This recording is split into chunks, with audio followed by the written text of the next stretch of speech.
Good afternoon, everybody. Hope you rested well, regardless if you sleep in the evening or sleep during the day. Hope all is well for you. For me, it's the afternoon, so good morning, good afternoon, and good evening, wherever you may be in the world, right? Today's daily dose are Psalms 12 and Proverbs 12. And as you know, just a reminder, if you do choose to lend your ear, I am reading out of my parallel Bible, King James and New King James. And there's multiple versions of the Bible, but this is the one I'm reading from.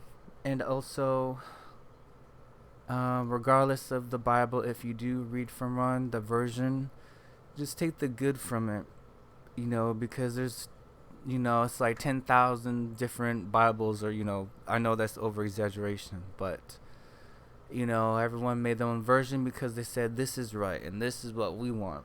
So, the true Bible, the original one, I don't know where it is, and it's definitely not available to us, to the public anyway, but just know that you could take the good from regardless of a version of a Bible if you do read from one and apply it to your daily lives. But let's get right into it. Psalm 12. Man's treachery and God's constancy. To the chief musician upon Sheminith, a psalm of David. Help, Lord, for the godly man ceaseth, for the faithful fail from among the children of men. They speak vanity every one with his neighbor, with flattering lips, and with a double heart do they speak. The Lord shall cut off all flattering lips, and the tongue that speaketh proud things. Who have said, with our tongue will we prevail, our lips are our own. Who is Lord over us? For the oppression of the poor, for the siding of the needy, now will I arise, saith the Lord. I will set him in safety from him that puffeth at him. The words of the Lord are pure words, as silver tried in the furnace of earth, purified 7 times. Thou shalt keep them, O Lord, thou shalt preserve them from this generation forever. The wicked walk on every side, when the vilest men are exalted. So with Psalm 12, it's as even it says in the the title, man's treachery and God's constancy, right? Basically, this is from what I'm taking from it. It's it says literally vanity, but also pride, and ego, and the words they speaking, to flatter other people, and saying basically, what I'm taking from it and interpreting is people who say, the words they speak are their own, and basically everything they're doing is because of themselves, right? And with the pride and the ego and things like that, that's what's all about, and the Lord definitely doesn't like it. And those who oppose others, regardless of their financial status or their background and things like that, and go against them and say all these things, basically like I'm better than you because I have money, or I live here, or I drive this, or etc., etc., thinking that they were able to get it all on their own. And there's nothing that we're able to obtain that our Lord does not allow us to have. Because everything we have, from the littlest things like the clothes that we wear on our backs, to the food we're able to eat, to maybe the things people really take for granted, like having a car, a roof over their head, it's all because our Lord allows us to be able to have them. They're luxury items. They're luxury. Whatever you don't necessarily need and you have it and you think you got it because of yourself, no. Our Lord allowed you to have it, and it's a luxury. Just don't take things for granted. And as the Psalm 12 is about, basically pride and ego, and um, and we all know that's not a road of good. And I like to believe I made a lot of progress in that, area. Just ask my family. They know. But yeah, so our Lord is there for those who are opposed, who try to live right, do right, because there's a lot of people who wish to not do right and live right, but the Lord is there for them. you know our Lord got your back. If you're doing right, regardless, our Lord got your back, but you need to turn away from those bad ways, because at some point it might be a point of no return, and then it's too late. Lord can't do anything for you, so let's just hope it doesn't get to that point for you, which is the psalm right here, you know, is basically warning about, right? Psalm 12. Now, next up, we have Proverbs 12. Oh, excuse me. Um, Proverbs. Yes. Oh, no, I read the wrong one, huh? No way. Oops, I think I skipped a Psalms here. No, Psalms 12, Proverbs 12. I mixed up yesterday's and today's. Whoops. Belay my last. But yes, that was Psalms 12. Belay my last. Now, to Proverbs 12. You see here, I took my bookmark out and I lost the page. Alright, so here we go. Proverbs 12. Whoso loveth instruction loveth knowledge, but he that hateth reproof is brutish. A good man obtaineth favor of the Lord, but a man of wicked devices will he condemn. A man shall not be established by wickedness, but the root of the righteous shall not be moved. A virtuous woman is a crown to her husband, but she that maketh ashamed is as rottenness in his bones. The thoughts of the righteous are right, but the counsels of the wicked are deceit. The words of the wicked are to lie in wait for blood, but the mouth of the upright shall deliver them. The wicked are overthrown, and are not, but the house of the righteous shall stand.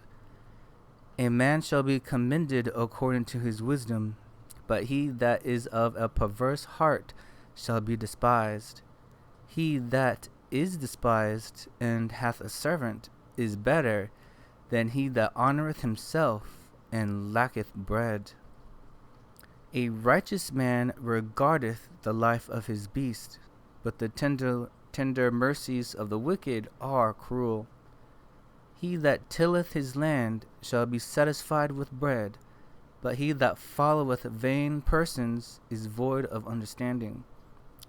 The wicked desireth the net of evil men, but the root of the righteous yieldeth fruit. The wicked is snared by the transgressions of his lips, but the just shall come out of trouble. A man shall be satisfied with good by the fruit of his mouth, and the recompense of a man's hands shall be rendered unto him. The way of a fool is right in his own eyes, but he that hearkeneth unto counsel is wise. A fool's wrath is presently known, but a prudent man covereth shame. He that speaketh truth sheweth forth righteousness, but a false witness deceit. There is that speaketh like the piercings of a sword, but the tongue of the wise is health. The lip of truth shall be established forever, but a lying tongue is but for a moment. Deceit is in the heart of them that imagine evil, but to the counselors of peace is joy. There shall no evil happen to the just, but the wicked shall be filled with mischief. Lying lips are abomination to the Lord, but they that deal truly are his delight. A prudent man concealeth knowledge, But the heart of fools proclaimeth foolishness. The hand of the diligent shall bear rule, but the slothful shall be under tribute. Heaviness in the heart of man maketh it stoop, but a good word maketh it glad. The righteous is more excellent than his neighbor, but the way of the wicked seduceth them. The slothful man roasteth not that which he took in hunting, but the substance of a diligent man is precious. In the way of righteousness is life, and in the pathway thereof there is no death. So that was Proverbs 12, y'all. There's definitely a lot of common things here, between all Proverbs. A lot of reminders and warnings. The comparison, the way of the righteous and the way of those who are wicked. And,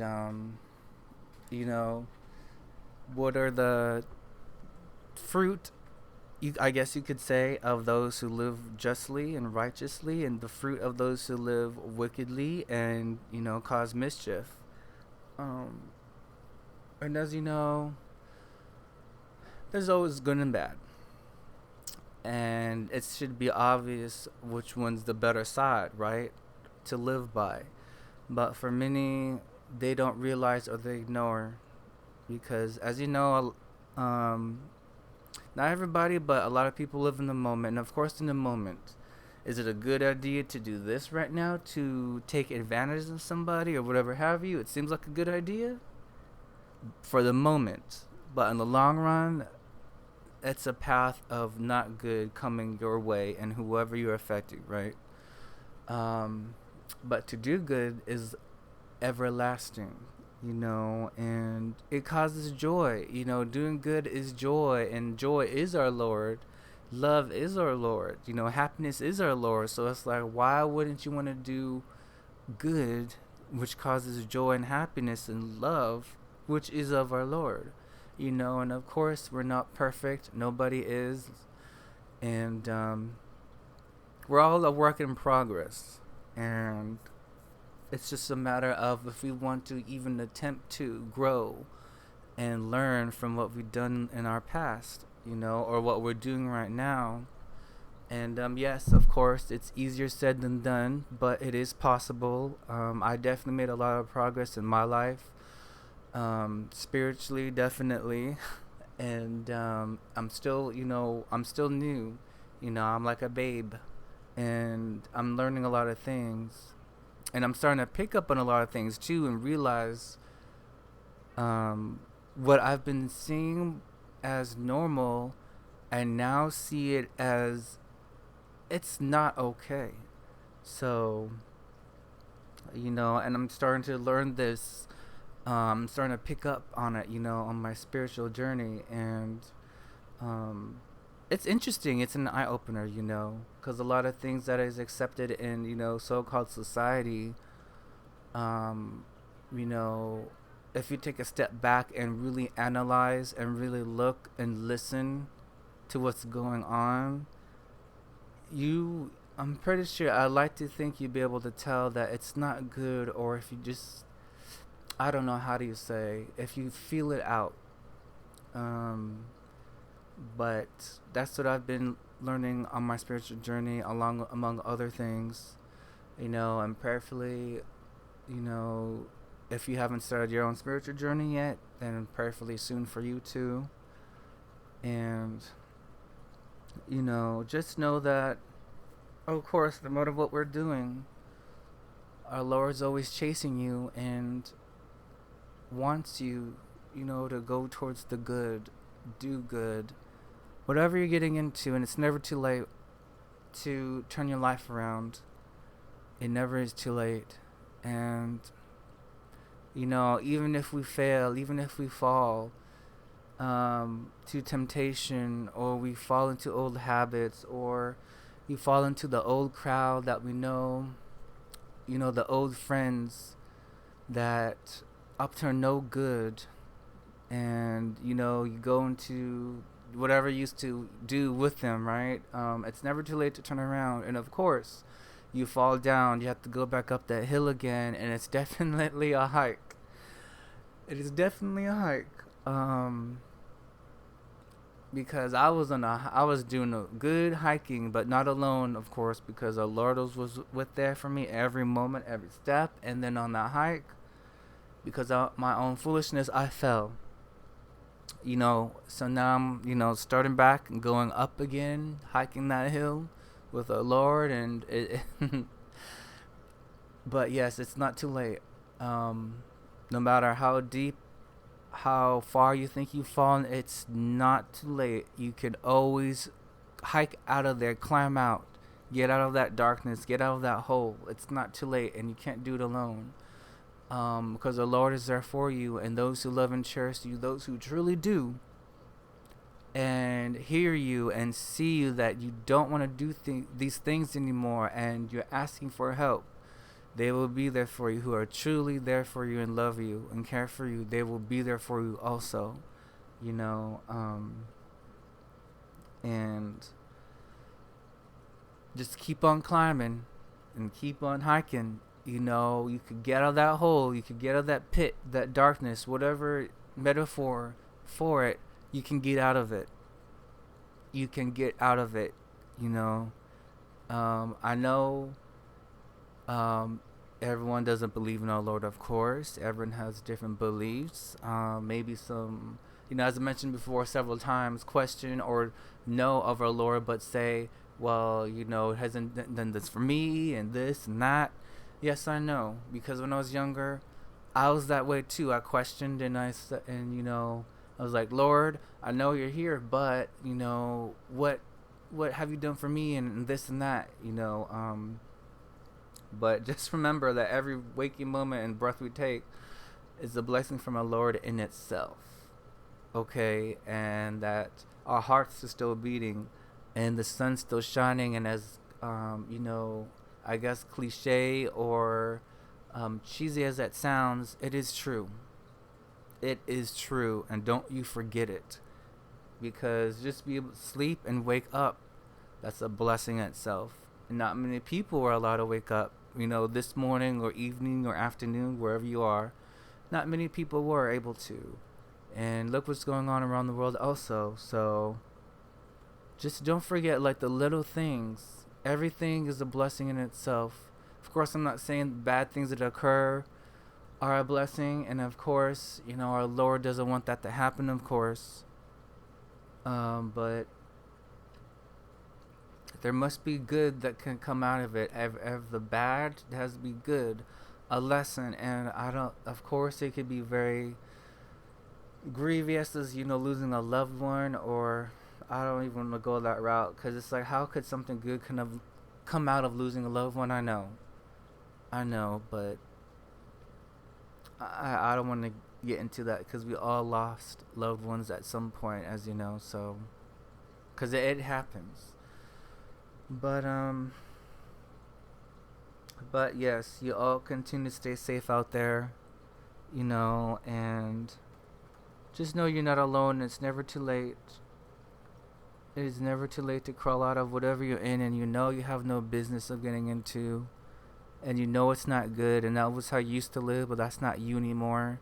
Or you're struggling and fighting right now to, rid of old habits, bad habits. Regardless of what it is, you're not alone in it. And our Lord's with you, and prayerfully, those who truly love and care for you are there for you too.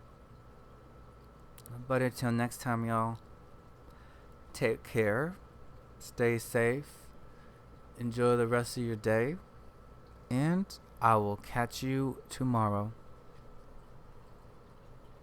See ya.